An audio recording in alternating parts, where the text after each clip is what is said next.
Carlos III, un rey napolitano para las Españas, un rey como arquetipo de la Ilustración, también conocido como el mejor alcalde de Madrid. Hay quien dice defenderlo, pero no sabe defender su memoria histórica muy bien, y también hay quien cree que es el peor de los demonios. En fin, cara y cruz de unas monedas que, por cierto, en aquella época las monedas españolas entre Carlos III y Carlos IV llegaron a su cenit. Un tema histórico muy importante que tratamos con nuestro pana Emilio Acosta Ramos de Venezuela Provincial. ¿Qué tal, Emilio? ¿Cómo estamos? Hola Antonio, bueno, antes que nada, muchas gracias por la invitación a tu canal de YouTube, Antonio Moreno Ruiz. Y bueno, aquí con un poco de frío, ¿no? Esta ola de frío Sí. en Madrid, ¿no? Que está llegando a toda la península, inclusive en Canarias también está haciendo un poco de frío. Pero bueno, sí, hoy vamos a hablar de este tema tan interesante que como es Carlos III, ¿no? Un rey que fue discreto, austero, también fue un rey fiel y siempre preocupado por el bienestar del pueblo.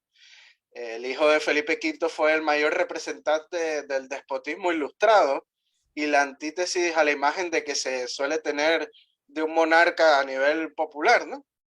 Es considerado también por la mayoría de historiadores serios, casi por unanimidad, el mejor monarca de la historia de España, ¿no? Historiadores como Eduardo Juárez, Ramón María Serrera, etcétera, pues lo consideran como el mejor Perdón, monarca. Sí. perdón que te interrumpa. Ramón María Serrera fue profesor mío en la Uh-huh. universidad. Ramón María Serrera Contreras, me dio histórica moderna y saqué con él matrícula de honor. Solo Sí. me ha recordado, Emilio, a mi juventud. Ajá. A tu juventud, sí, un excelente profesor sevillano, ¿no? Sí, señor. Sí, sí. Es Ramón María Serrera. Y Mm. bueno, hay que decir que Carlos III, o sea, tuvo que demostrar su valía desde muy joven, ¿no? Antes de convertirse en rey de España, porque con apenas 18 años de edad, en 1734, estuvo al frente, al menos formalmente, del ejército español que envió su padre Felipe V para conquistar los reinos de Nápoles y Sicilia, ¿no? Quitándoselo a los Austrias, que se los habían quedado, se lo habían quitado a España décadas antes de la guerra de sucesión española, ¿no? Y al triunfar sobre los austríacos, Carlos se convirtió en rey de Nápoles y Sicilia, como Carlos VII, creo, ese mismo año de 1734. Así que desde los 18 años comenzó a aprender el oficio de rey, ¿no? Haciendo una gestión reformista e ilustrada en su etapa de Nápoles, ¿no? Hay que decir que él construyó el Palacio Real de Nápoles, ese gran palacio tan hermoso que es la ciudad de Nápoles. Uh -huh. También es un rey que inicia lo que es la arqueología, ¿no? El mundo de la arqueología con los descubrimientos de Pompeya y Herculano, ¿no? Manda a hacer las primeras excavaciones de Pompeya, ¿no?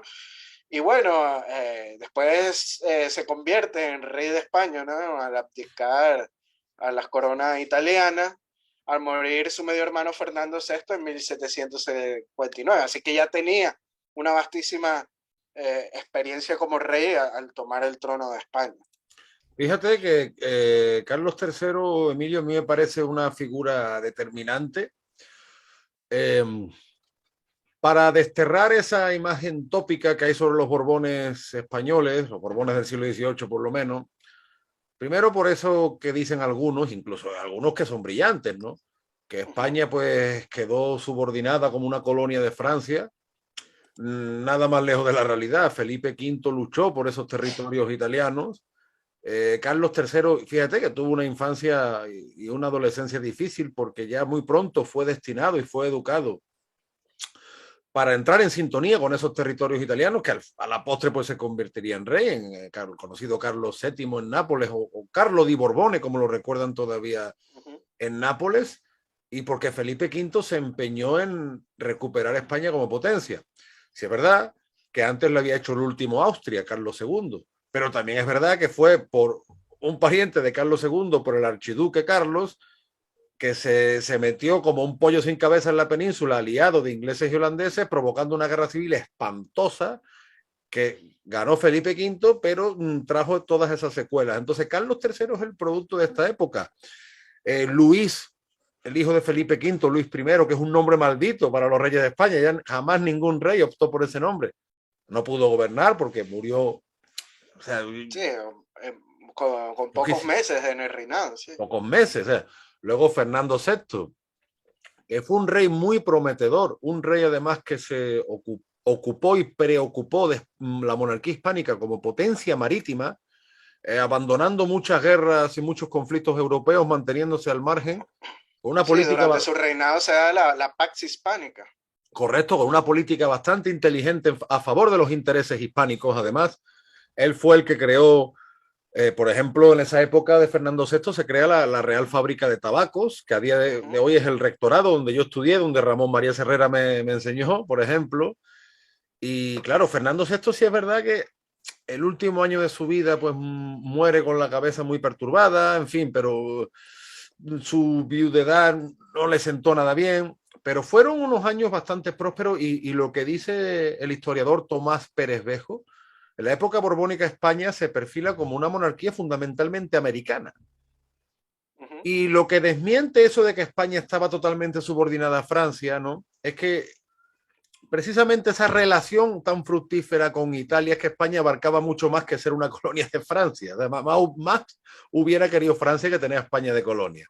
Porque esa relación con Italia, yo hace poco me entrevistaba el amigo José Paparelli, que él es argentino de origen calabrés, y yo insistía en eso. En la época de Carlos III hubo una relación estrechísima de España con Italia, bueno, aunque no existía el Estado italiano, pero para entendernos, Con ¿no? los territorios de la península itálica. Correcto, con los territorios italianos, esa relación no se interrumpe con los Borbones, al contrario, y Carlos III fue un rey educado precisamente por y para eso. Y muchos soldados napolitanos siguieron sirviendo a España y la relación con el ducado de Parma, pues finalmente es por la Casa de Borbón, como monarquía sufragánea de los Borbones, ¿no? Entonces, cuando hablamos del pacto de familia, cuando hicimos el programa aquel, ¿no? Y Carlos III es protagonista de uno de los grandes pactos de familia borbónicos, que a la postre significará nada más y nada menos que la creación de los Estados Unidos como nación. Por cierto, le mandamos, Emilio, No, un saludo a sí, nuestro amigo Fran Cazorla, nuestro maestro Frank Fran Cazorla. Cazorla, gran experto en la figura de Luis de Unzaga. No, y algo muy importante que ocurrió bajo el reinado de Carlos III es la recuperación de nuevo del territorio de la Florida y también de la Luisiana, que es un territorio extensísimo, ¿no? Que abarca desde casi el sur de Canadá hasta lo que es actualmente la Luisiana, ¿no? O Y de la isla de sea, Menorca, intentó por también. todos los medios recuperar Gibraltar, que la vergüenza de Gibraltar, y yo vuelvo a repetirlo, no es una vergüenza borbónica como algunos dicen, sino que fue porque el archiduque se metió en la península con ingleses, holandeses, etcétera, los peores enemigos de España, y nos dejó como recuerdo de aquella guerra civil espantosa Gibraltar. Que muchas veces, y Carlos III es un rey que intenta recuperarlo por todos los medios. Bueno, y de hecho logra recuperar Menorca en el Mediterráneo para España. Hasta hoy, gracias a Dios, pertenece a España. Sí, porque si no, imagínate, fuera una isla inglesa como lo puede ser hoy en día el territorio de Gibraltar. Otra cosa que me llama la atención de Carlos III, Antonio, es que él fue un gran reformista de las políticas, no solo en la península, también al otro lado del charco, ¿no? Y es que evitó los despilfarros y premiaba el mérito por encima de la herencia de sangre, como se venía haciendo en los tiempos antiguos, ¿no? Si alguien pues tenía los méritos suficientes, pues era premiado y siempre pues iba avanzando dentro de una carrera en la burocracia, como es el caso de Luis Gonzaga que lo acabamos de nombrar, ¿no? Que empezó desde lo más bajo en el ejército a ocupar grandes cargos como capitán general de Venezuela o gobernador de la Luisiana, ¿no? O el caso de los Galvez, por ejemplo. O el caso de los Galvez, ¿no? O sea, él premió la meritocracia. También el caso del padre de Francisco de Miranda en Caracas, que los criollos estaban en contra de que un canario recién llegado, comerciante, pues fuera capitán de las milicias de blancos de Caracas. Y claro, el padre de Francisco de Miranda, Sebastián, pues era un señor que tenía bastante mérito, ¿no? Había ayudado bastante en la formación y en la mejora de las milicias en Caracas. y el rey Carlos III es quien por real decreto dice y que él tiene que llevar el bastón de mando de las milicias de Caracas y que si se metían con ellos desde el cabildo que estaba controlado por los criollos, pues iban a tomar las consecuencias. O sea, fue un gran defensor de los méritos de no solo de los funcionarios, también dentro del cuerpo de las Fuerzas Armadas, ¿no? Se Sí, rodeó siempre de los personajes más válidos de la época.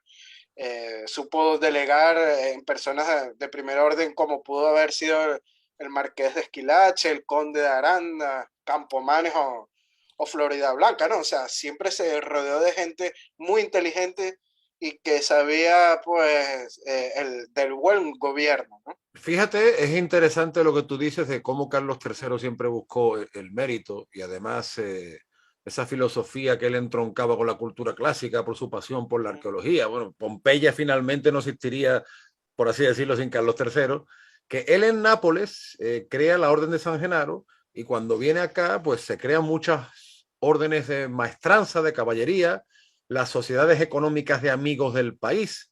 Hay una preocupación por la agricultura, por la industria, y la misma orden homónima que sigue existiendo, la orden de Carlos III, precisamente para premiar los méritos y para premiar las reformas positivas.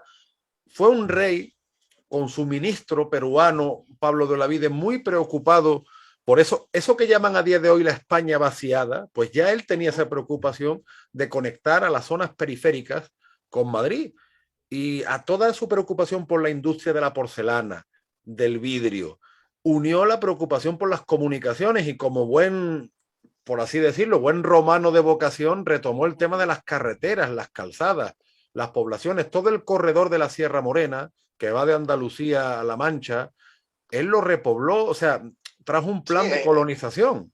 sí, de hecho, mandó a construir más de 2.000 kilómetros de carretera y 600 puentes nada más en la península, sin Y contar en los virreinatos, que por lo menos en la Nueva España se construyeron represas, calzadas, puentes, acueductos, o sea, claro, también ordenó la construcción de los canales de Castilla y de eso Madrid, también. ¿no? O sea, fundó, bueno, muchísimas cosas, ¿no? No, es curioso, su ministro peruano, fíjate, el criollo discriminado Pablo de Olavide, que era ministro del rey, yo quisiera esa discriminación para mí, cuando repuebla algunas zonas de Andalucía, entre las provincias de Jaén, Córdoba, incluso Sevilla, traen muchos flamencos, suizos, también en Sevilla se funda una población con franceses y se llama la Luisiana, como en América, es curioso, hay un pueblo de Sevilla que se llama la Luisiana, o pueblos de la zona de Jaén que se llaman la Carlota, la Carolina, en honor a Carlos III, y todo eso viene por la idea de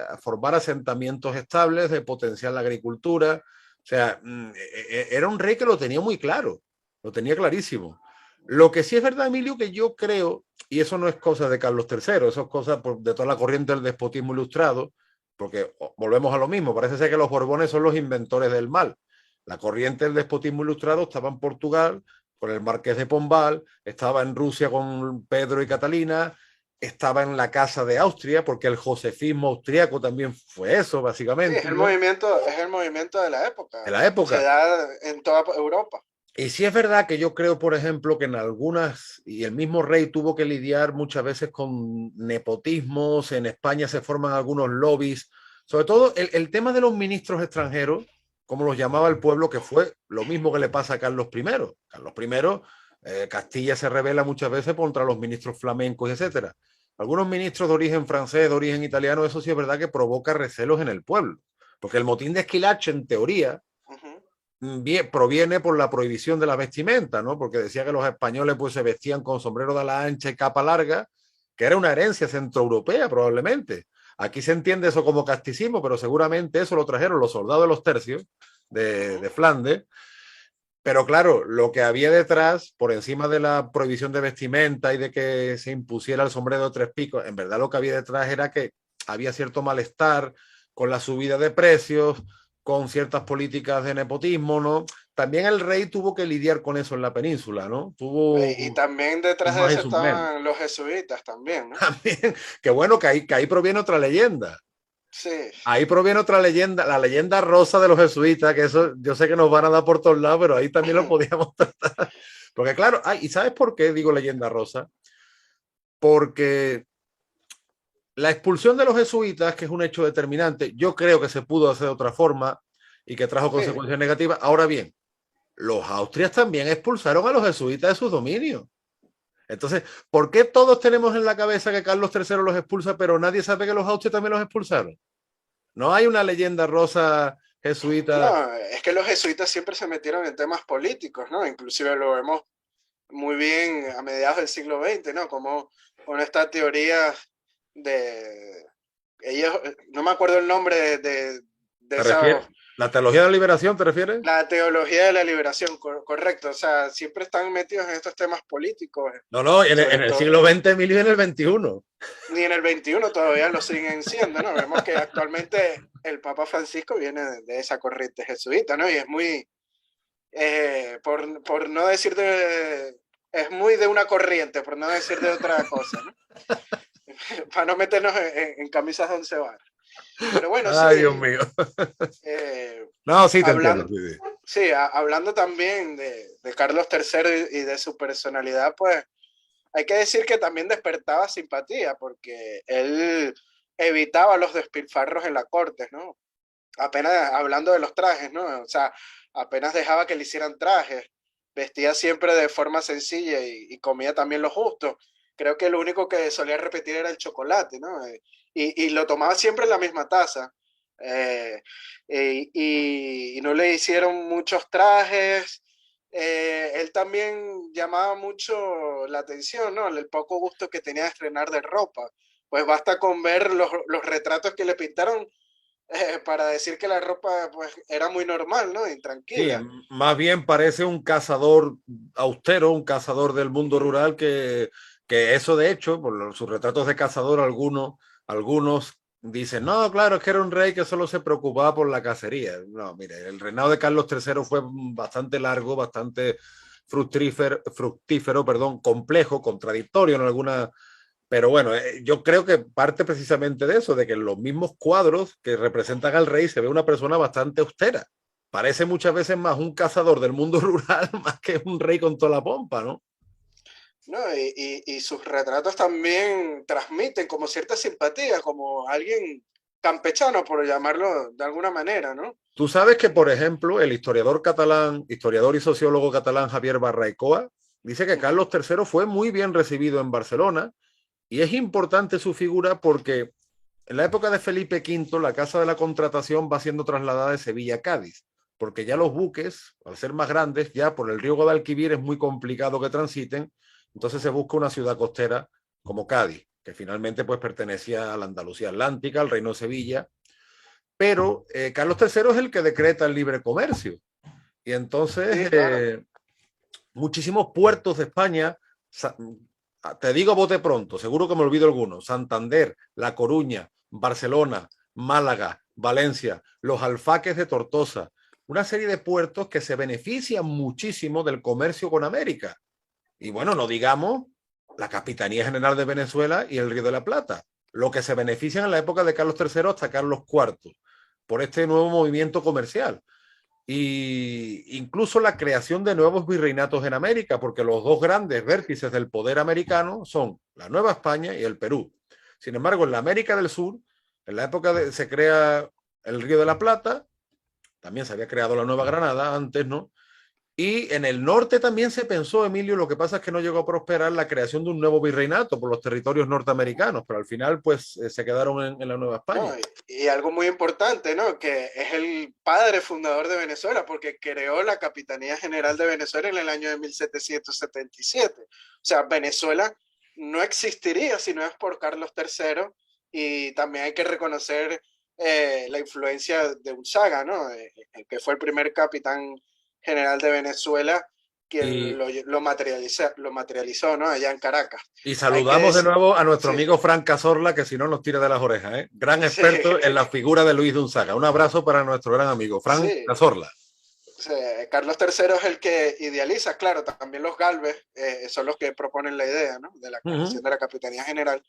o sea, idealiza que a la provincia de Caracas pues se unan el resto de las provincias que hoy en día pues conforman Venezuela, como es la provincia de la Nueva Andalucía, la de Margarita, la de Guayana, la de Maracaibo, pues la de Trinidad en aquel momento también, pues es la que lo une a la provincia de Caracas y da forma a lo que es la Venezuela actual, porque antes estas provincias pues estaban sujetas al virreinato de la Nueva Granada y a la Real Audiencia de Santo Domingo.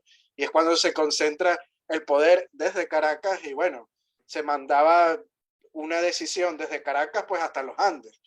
Y es la primera vez que se da pues gracias a este rey, a Carlos III, hay Claro. que decirlo. Bueno, y es más, gracias a Carlos III, que son tantas cosas, lo que tú dices, son tantas Sí, cosas que van saliendo. este, sí. La bandera roja igualda, que se conoce a Uh día de hoy -huh. como la bandera nacional de España, proviene del año 1785, que por cierto es una marca de ropa a la que saludamos, Uh -huh. A ver si nos 1785. patrocinan, ¿eh? Nosotros encantados, encantadísimos de la vida, ¿eh? Y 1785 es el año que el rey convoca un concurso como para la bandera de la Marina, porque claro, como muchas banderas reales eran de fondo blanco, pues se confundían las banderas de los buques. Finalmente, pues los barcos españoles llevaban o la Cruz de Borgoña o la bandera blanca con el escudo real, y la que gana el concurso es la bandera roja igualda, que en principio no se entiende como la bandera de un Estado nacional porque eso es más moderno, pero sí ya figuran los barcos españoles y es la que manda ondear Monteverde, el realista canario, cuando vence a los secesionistas y toma Puerto Cabello, porque era una bandera de la Marina. Y es curioso, Emilio, porque hay varias teorías sobre el origen de esta bandera, rojo, amarillo y rojo. Algunos dicen que es casualidad, otros dicen que fue inspirado en la corona de Aragón. No, Mira, otros sea también como sea. dicen que porque en el mar se diferenciaba bien los colores, ¿no? Seguramente sea eso, Emilio, seguramente sea más bien casualidad, digo, pero qué bonito que sean los mismos colores que Roma, los mismos colores que brillaron en el Imperio Romano, que también utilizaron los bizantinos, pues bendita casualidad, ¿no? Digo yo, Y no con él, sé. y con él también se da lo del himno nacional, ¿no? Lo de la marcha real, ¿no? Claro, la Él marcha real. Sí, es lo señor. que, él es el que la decreta, ¿no? O sea, es quien se le deben las principales señas de identidad como nación a España, ¿no? Hay Es que que reconocerlo fíjate, así. pero y además fíjate qué bonita historia, porque la marcha real a su vez proviene de una música que ya estaba en las cantigas de Alfonso X el Sabio, cuyo centenario, bueno, centenario, octavo centenario estamos recordando ahora en Sevilla, que tú sabes la figura de Uh -huh. Alfonso X el Sabio tan importante como es para Sevilla, ¿no? Entonces, bueno, pues fue un rey que, o sea, él no renunció muchas veces en nuestro mundo, por desgracia, y eso pasa, es muy acusado en España, creemos que la tradición es como un antónimo del progreso y viceversa. Y Carlos III es un ejemplo de que eso no es así. Es más, que sin tradición no hay progreso, porque él era un amante de la idiosincrasia del país, aunque sí es verdad que tuvo ministros que a lo mejor no estuvieron muy de eso con el pueblo. Él era muy consciente de la historia del país, era muy consciente y amante de la cultura clásica, de la cultura greco-romana, y sin embargo, pues eso no era óbice para que hiciera reformas justas en el tema económico, en el tema político, etcétera, etcétera. O sea, No, y, que no son contraposiciones, que sí se puede, valga uh el -huh. refrán, la consigna esta. ¿No? Y él invirtió mucho dinero también en financiar expediciones geográficas y antropológicas, no solo en la península, sino en todas las provincias de ultramar, ¿no? En vez de estar ampliando las colecciones reales, a lo mejor como hacían otros reyes, pues él prefirió invertir el dinero pues, en expediciones botánicas que llevó a cabo en la Nueva España, en la Nueva Granada, que dieron como resultado el espléndido Jardín Botánico de Bogotá, que fundó Celestino Mutis, o el Jardín Botánico también aquí de Madrid. Sí, es verdad. Eh, eh, fue un rey moderado y prudente, o sea, desde luego fue un defensor de los intereses generales frente a los intereses particulares, ¿no? Y hay que decir también que Carlos III llegó al trono, cuando llegó al trono, Madrid pues era una ciudad muy pobre y poco atractiva. Uh -huh. Mucha gente que venía del virreinato de la Nueva España, pues al ser la comparación con México decían cómo el rey puede vivir en esta pobre villa, ¿no? Y no daba la impresión de ser una capital. Pero como tú bien dijiste al principio, su gran labor como alcalde, entre comillas, Ujú. logró que pronto estuviera al nivel del resto de las capitales europeas, hay que decirlo así. O sea, embelleció los espacios públicos tan emblemáticos de Madrid como lo puede ser la Puerta de Alcalá, el Museo del Prado, que Sí, inicialmente hay una tuvo, famosa canción que sí, inmortaliza, canción que se hizo muy de moda en los 80, de Mírala, mírala, la puerta de Alcalá. Y cita a Carlos III la canción. sí, claro, vemos en la Puerta de Alcalá el nombre de Carolo III, ¿no? Ahí en la parte superior de esta puerta. Ujú. También fundó el Banco de España, que es algo muy importante, o sea, estuvo pendiente de la economía del reino, o sea, fundó también la Sociedad Económica Matritense o las Reales Academias de Jurisprudencia, también funda la Fuente de Cibeles y Neptuno para aquellos madridistas y gente del Atlético, esto es obra de Carlos III. Pero además, fíjate, Eh, otra vez volvemos a lo mismo. sí, Como amante de la cultura clásica, siempre figuras del mundo grecolatino, Neptuno y Cibeles, sí, ¿no? y, o sea, es que hizo tantas cosas, o sea, también Mira, fundó las juntas de caridad para prestar servicios a los más necesitados, el servicio de ambulancia, que era en sillas de mano, ¿no? O sea, que fue encargado de la Hermandad del Refugio, la Imprenta Real, eh, no sé, el Beatario de Mujeres Arrepentidas Voluntarias, el servicio de policía, los alcaldes de barrio, la numeración de las casas, las aceras de las calles. hablando de eso, Sevilla, Eh, por ejemplo, hay todavía sí, placas de la época de Carlos III mandadas por Pablo de Olavide, por el ministro uh-huh. peruano, porque la ciudad se reorganizó, porque la encontró bastante desordenada y muchas ciudades españolas se reorganizaron. Sí, los mejores planos son de la época de Carlos III, sobre todo de Madrid y de los virreinatos de Perú y de Nueva España. ¿Eh? Uh -huh. Él Sí, pero, también, él también, él también financia la expedición al Orinoco para los lindes de, de la Capitanía General de Venezuela con el Imperio Portugués, ¿no? O sea, recupera espacio de Venezuela, o sea, tantas cosas que él hizo. hablando de criollos ilustres, en Uh-huh. esta época podemos hablar también del Bodega y Cuadra, el ilustre marino criollo peruano que negoció los límites en Alaska con los británicos en nombre También. de la corona. O sea, otro criollo discriminado, ¿no?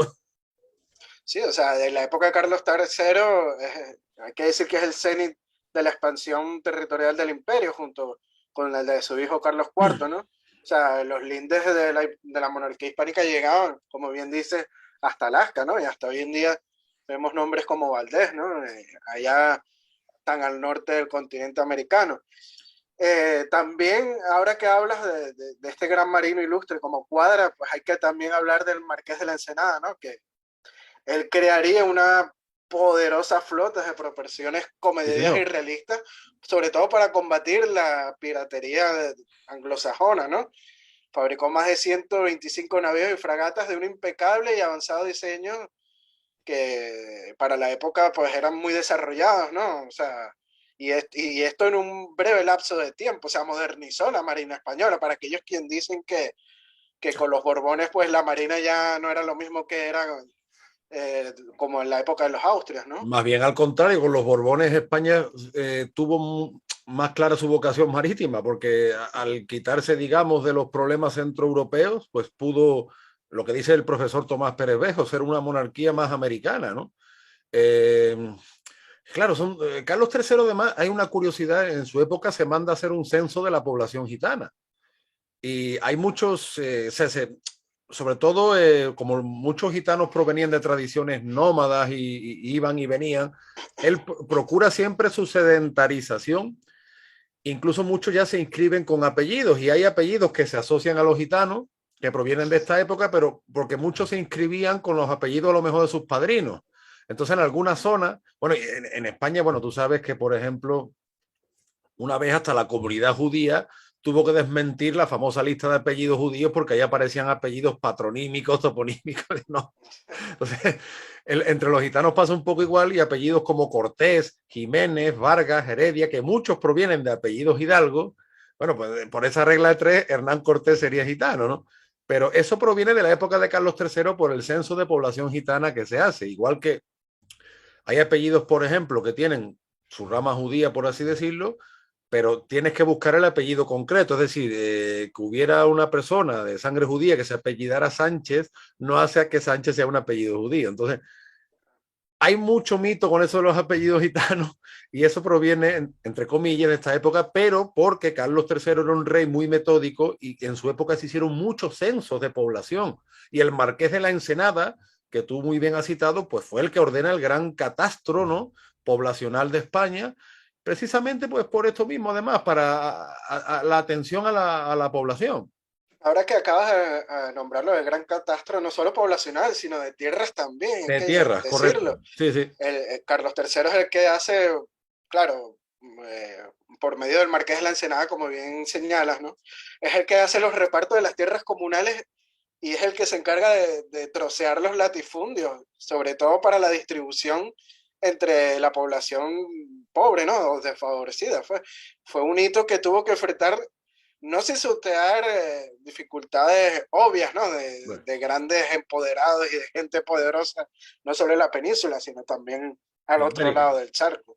Claro. Sí. O Tú sea, sabes, un problema grande que tuvo que lidiar Carlos III, ujú, y además era un problema que venía un poco de atrás, porque ya en el virreinato del Perú había sus más y sus menos, con abusos de corregidores y demás, y fue la revuelta de Tupac Amaru. ujú, Yo creo que en la época de Carlos III se comete un error que no es propio de Carlos III, o sea, finalmente es propio de la época, y es como que se busca, por ejemplo, la solución al problema de Tupac Amaru se busca ujú. como prohibir los comentarios reales, prohibir el quechua, en la península también, incluso se llega a prohibir alguna, que no es que muchas veces ni que el rey estuviera de acuerdo, sino digamos por acción ministerial, ¿no? Algunos libros en otros idiomas regionales, ¿no? Que al final era un signo de los tiempos y yo creo que en la revuelta de Tupac Amaru, que fue una revuelta bastante compleja, se tenía que haber actuado un poco de otra manera, como con mayor flexibilidad. Ahora bien, entiendo también que las distancias de la época, ¿no?, pues impedían muchas veces mayor entendimiento y que Tupac Amaru fue derrotado en tanto y en cuanto que buena parte de la nobleza andina, especialmente de la región de Puno, se posicionó a favor del rey contra Tupac Amaru porque además lo consideraban un segundón. Todo hay que decirlo. Fue una época, una revuelta muy compleja, como te digo, que quizá venía coleando, ¿no? Podemos hablar de la expedición, porque precisamente, por ejemplo, la expedición Malaspina, una de las cosas que va buscando es cómo se está gobernando en América. En ese sentido, no fue muy distinto de Carlos I, porque Carlos I llega a parar la conquista y se llega a replantear cómo estamos gobernando. Pues Carlos III era tan metódico que en contra de lo que se piensa, se apoyó mucho en sus grandes, como tú bien dices, además muchas veces gente sin apellido ilustre. No, no, gente con mérito. Él Correcto. cambió eso con respecto a lo que se venía haciendo, sobre todo la dinastía de los Austrias, que era más como por herencia de sangre que por Eso es. méritos personales, ¿no? Y yo creo que Y, ahí, Emilio, se plantearon en los Andes, se planteó un tema complejo, y no porque José Gabriel Condorcanqui fuera un ujú. santo, aunque tenía su parte de razón, porque quizá las No, reformas pero borbónicas sí afectan algunas zonas por el tema de las aduanas. Hay muchas complicaciones ahí, ¿no? Mucha complejidad. sí, pero si te pones a ver con el tema de los impuestos, vemos el trabajo de la profesora alemana Regina Grafe, ¿no? Con Alejandra Irigoyen, Uh -huh. es una profesora de la Universidad de Harvard y de Northwestern University de Chicago. Pues vemos que en su trabajo de Spanish Empire and the Legacy, que es la restribución fiscal en el Imperio Español, pues posiblemente, o sea, este estudio que está basado en la documentación de las cajas reales, no es Sí, un sí. invento, o sea, concluye que la política española era muy poco centralizada, más bien. O sea, todo estaba eh, condenado a lo que es los situados, ¿no? O sea, entre las mismas provincias de las ricas a las pobres se ayudaban en América. O sea, muy poca moneda se extrajo de América hacia la península. De hecho, Carlos III, él establece leyes de que estaba prohibido pues, sacar moneda de América para traerla a la península, ¿no?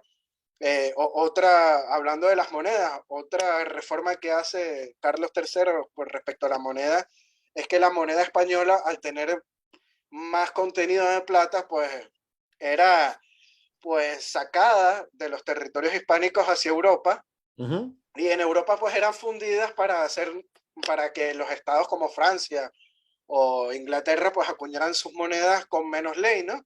Y esto había una ganancia por el material de la plata. Entonces, Carlos III lo que hizo fue rebajar la ley para compararlo con el resto de Europa a 916 milésimas, creo que era la ley, para que así pues no, la gente no contrabandeara con la moneda española, ¿no? Y no hubiera algún tipo ¿cómo llamarlo? O sea, de escasez de moneda, ¿no? En los territorios Claro. españoles.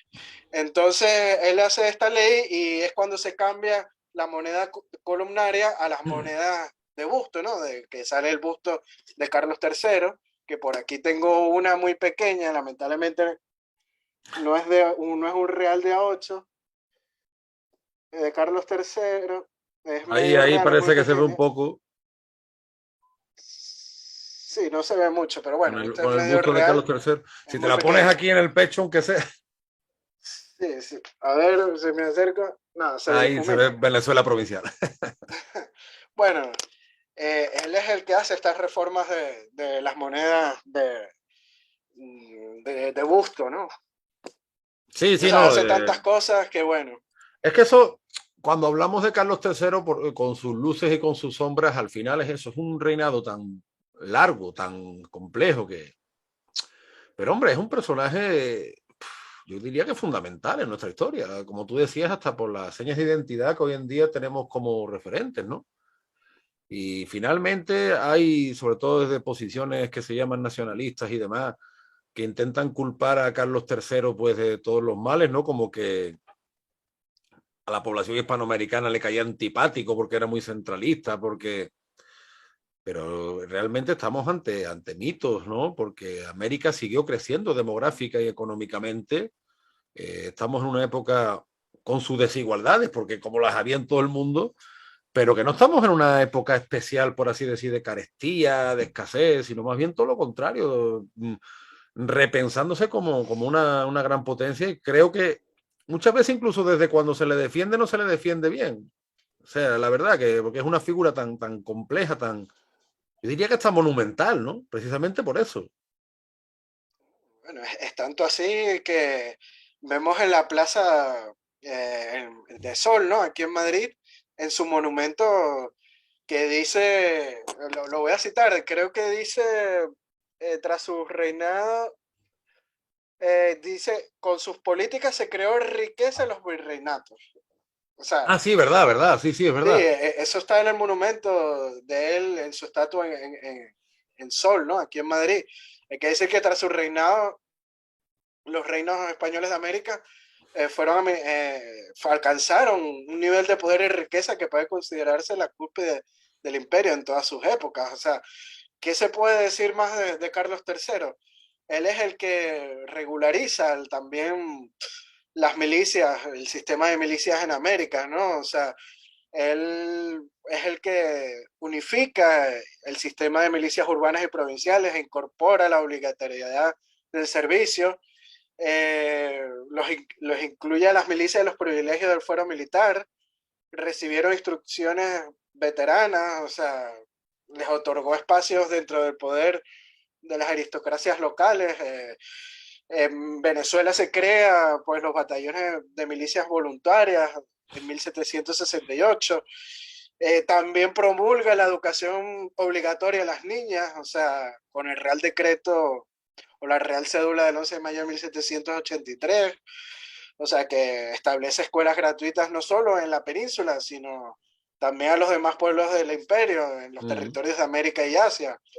O sea, o sea, era un rey que vivía para gobernar, porque todos los espacios de la vida política, social y cultural del imperio, pues él lo tocó y lo transformó a mejor, siempre fue a mejor. Sí, definitivamente. yo me quedo con la frase de un amigo mío napolitano, Lorenzo degli Innocenti, y él siempre dice pues que en esta época Nápoles Ujú. fue cuando más libre fue, no perdió pero sin perder sus vínculos con ese, por así decirlo, imperio cosmopolita que era la monarquía hispánica. Entonces, pues es una paradoja, pero no tuvo contradicción. Nápoles siguió su camino, pero no perdió ese vínculo que además le aportó muchísima prosperidad. El reino de las dos Sicilias como un enclave fuerte del Mediterráneo, y por desgracia a mediados del 19 la historia cambió para mal y el sur de Italia nunca se recuperó. Y sin embargo Carlos III es un rey de muy feliz memoria en Nápoles. Ojalá algún día tengamos esa memoria tan feliz en España, aunque yo creo que sí, en España por lo menos hay ciertas buenas referencias, pero creo que todavía deberíamos tener más. Así que nada, Emilio, estamos ante una biografía tan apasionante. Tú antes me mostrabas un libro, ¿no? También sobre... Sí, la ilustración en América, en el siglo XVIII, muy recomendado. Sí, ¿no? Para Es que vea que cómo venía en decadencia el imperio y cómo los Borbones, con las reformas que implantaron sobre todo este rey Carlos III, pues sobre todo lo que hablamos, ¿no? La liberalización del monopolio, ¿no? O sea, que establece el libre comercio, pues levanta económicamente, y no solo económicamente, sino militarmente, porque también Carlos III manda a construir muchas fortalezas para la defensa de los puertos de América, como puede ser eh, el de Puerto Cabello en Venezuela, ¿no? Que por medio del gobernador José Solano y Bote, pues se construye y es uno de los grandes baluartes defensivos del Caribe, ¿no? O sea, también no, tiene, y sí, bueno, del decreto de libre comercio, vascos y catalanes salieron beneficiadísimos, por cierto, que sí, es curioso como los pueblos que no, y fueron, los mismos criollos también. claro, claro, los pueblos que fueron más beneficiados por ese tipo de política al final han acabado albergando los separatismos más virulentos. Es un fenómeno curioso, no sé si será psicológico, pero sí es cierto eso, o sea, la política del libre comercio perjudicó muchísimo más a Andalucía que a Cataluña, o sea, que a Cataluña fue todo beneficios, ¿no? Pero bueno, las cosas, Cosas de la historia, ¿no? o como se dice, son las cosas del Orinoco, tú no las sabes ni yo tampoco. Así que nada, Emilio, como siempre, un placer charlar contigo. Saludamos al Patreon, tanto Emilio en su canal de Venezuela Provincial como yo en el canal de Antonio Moreno Ruiz. Tenemos cada vez más seguidores. Saludamos a nuestros amigos que nos están patrocinando, como el venezolano José Alberto Gil Ibáñez y nuestro amigo Martínez. Martínez, perdón, te he cambiado el apellido, José Alberto, disculpa. José Alberto Gil Martínez y nuestro amigo Borja Ares, un sevillano que está en Nueva Zelanda, siempre pendiente de las cosas de la hispanidad. Saludo muy efusivamente también, Emilio, a nuestro amigo común, el canarión Diego de la Guardia, que estuve ayer con él en Sevilla, en el puerto y la puerta de las Indias. La verdad que fue una visita entrañable. Y a Yo toda la estuve con él gente. el viernes Eh, por Ciudad Lineal compartiendo. Estuvimos, adivina con qué, con el bisnieto de Isaac Peral, el sí, es que inventor Diego es del submarino. así. Diego está en Canarias, el viernes está en Madrid, el sábado está en Sevilla. Y es un gran músico, un gran hispanista. Saludamos a toda la gente de Despertar Hispano. Y bueno, la semana que viene volvemos con más carga, ¿no? Más carga hispánica. Así es, más caña. Y bueno, no dejen de seguir el canal de Antonio en YouTube y también en Facebook, que está como Antonio Moreno Ruiz, escritor. Y en Twitter está como un andaluz indiano. También no dejen de seguir a Venezuela Provincial tanto en Facebook como en Instagram, como también en nuestro canal de YouTube. Así que bueno, estamos pendientes hasta la próxima para dar más caña. Caña de España. Así es. Listo, Emilio. Un fuerte abrazo, mi pana. Abrazo, hasta luego. Chao, chao.